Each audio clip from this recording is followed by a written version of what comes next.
What wide receivers should you be playing week 1 of the fantasy football season? I'm going to give you my top 20 wide receiver rankings heading into week 1. And if you have any wide receiver start and sit questions, ask it down in the comments below. Up here, you can find my top 20 running back rankings for week 1 as well. And if you haven't already, subscribe to the channel. We post new content daily that will help you win your fantasy football leagues. So with that being said, let's get into the video.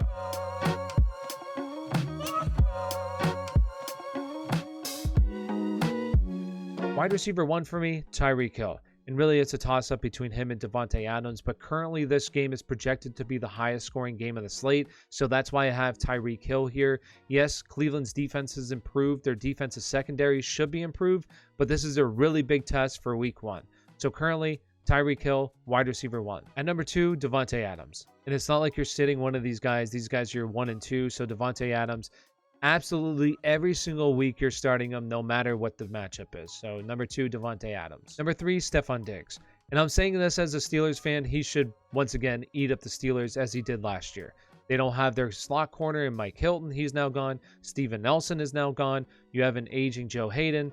He's an absolute smash play. Stefon Diggs, number 3. Number 4, DeAndre Hopkins. He's probably going to see Janoris Jenkins in coverage. I don't know if he's going to shadow him or not, but regardless, this is a beatable matchup for DeAndre Hopkins and what should be one of the highest scoring games of the slate as well. So absolutely, you're starting DeAndre Hopkins with confidence this week. Coming in at number 5, Calvin Ridley. And these are going to be really your consensus top 5 every single week, unless something crazy happens. But every single week, really, these should be your top 5 guys. Calvin Ridley gets Philadelphia, who, yes, they have Darius Slay, but Darius Slay over the past couple of years has been pretty average. So this is a beatable matchup easily for Calvin Ridley. So Calvin Ridley, number 5. Number 6, A.J. Brown. He gets Arizona, and you just had Arizona's top corner and Malcolm Butler retire. So now the other guys back there are just really inexperienced, unproven guys. So this could be a massive game for A.J. Brown and Julio Jones. Expect fireworks week 1 from this offense, especially the passing game. So A.J. Brown, number 6. Number 7, Justin Jefferson. He gets Cincinnati week 1. And I love Dalvin Cook in this game, but Justin Jefferson should have a solid game as well. This team just lost William Jackson, their best cornerback in free agency this offseason. They brought in Trey Waynes, who Trey Waynes was okay last year in Minnesota. These two, I'm sure, are familiar with each other, and Justin Jefferson has a big advantage in this game. So Justin Jefferson, number 7. Number 8, DK Metcalf. And he gets Indianapolis week 1. A lot of people are going to look at this matchup and think it's really tough, where last year Indianapolis was middle of the pack against wide receivers. They also gave up the 7th most receiving yards to the wide receiver position. As long as Russell Wilson has time, DK Metcalf should be just fine.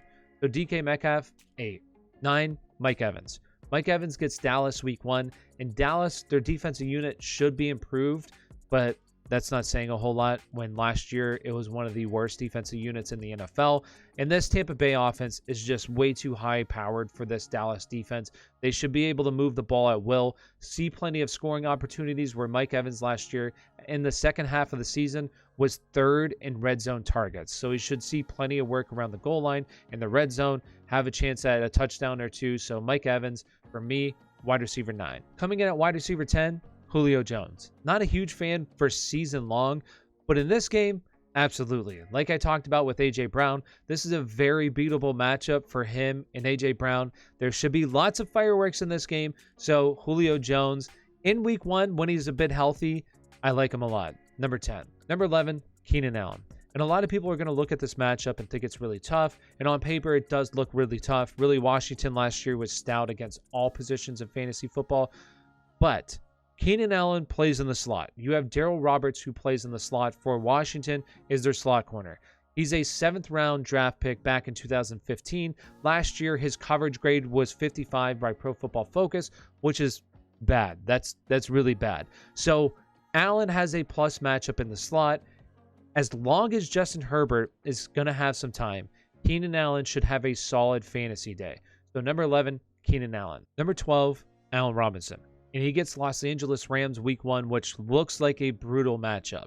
But if Matt Nagy's smart, he's going to move him into the slot, which Allen Robinson does play a lot of snaps from the slot, and I do think he's going to move there for this game and have a plus matchup against David Long because you don't have Troy Hill here anymore. He went to Cleveland, the slot corner for the Los Angeles Rams last year. That was actually pretty good. So now you have David Long, a 2019 draft pick, who's a bit unproven, and Allen Robinson should have a day with him. So Allen Robinson, number 12. Number 13, Robert Woods. They play Chicago week 1, and when you think of Chicago, you think of a good defense. Well, this defensive secondary right now, especially their cornerbacks, are very unproven. He gets a matchup against 2 second-year guys who last year, by Pro Football Focus, were graded in the 50s in terms of coverage rating. That's pretty bad.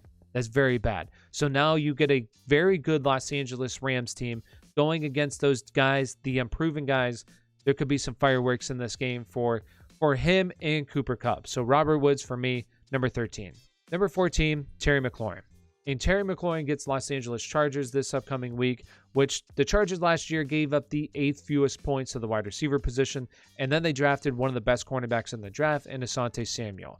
So Terry McLaurin is a special talent, but I think we should temper our expectations for week 1. So Terry McLaurin, number 14. Number 15, Chris Godwin. Chris Godwin gets Dallas week 1, and like I said with Mike Evans, this offense is just way too overpowered for this Dallas defense. But this wide receiver group is going to be very frustrating at times this upcoming season to predict who's going to be the number 1 guy in fantasy at the wide receiver position for this team week to week. So I'm going to have Chris Godwin as my wide receiver 2 for this team, but he's going to finish as a borderline wide receiver 1 for the first week of the season. So Chris Godwin, number 15. Number 16, DJ Moore. DJ Moore is the number 1 wide receiver in this offense, the number 1 receiving target in this offense for Sam Darnold. He showed it in this previous preseason game where he saw 6 targets for 48 yards, the most targets of anybody in the offense. So he's the number 1, gets New York Jets in this first week. A very beatable matchup for him and Sam Darnold in a revenge game. So DJ Moore, 16. Number 17, Cooper Kupp. And like Robert Woods, this is a plus matchup for this passing offense against these cornerbacks in Chicago.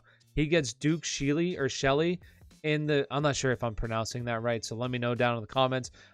He was a 6th-round draft pick back in 2019 with a little over 200 snaps last year, and they weren't very good. He was not very good in coverage. Now he gets one of the better slot wide receivers in the NFL, and Cooper Kupp. It's an A-plus matchup for him. So Cooper Kupp, 17. Number 18, CeeDee Lamb.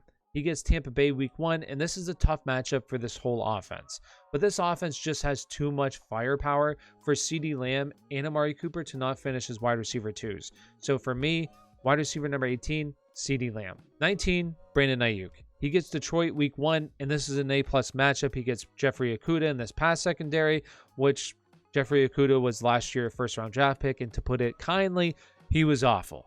He was terrible last year. We need to see a big step forward for him, but this is an A-plus matchup for this passing offense. The only concern that I have, though, for this passing offense is, do they beat up on Detroit way too much, and this ground game just gets going way too easily against this front?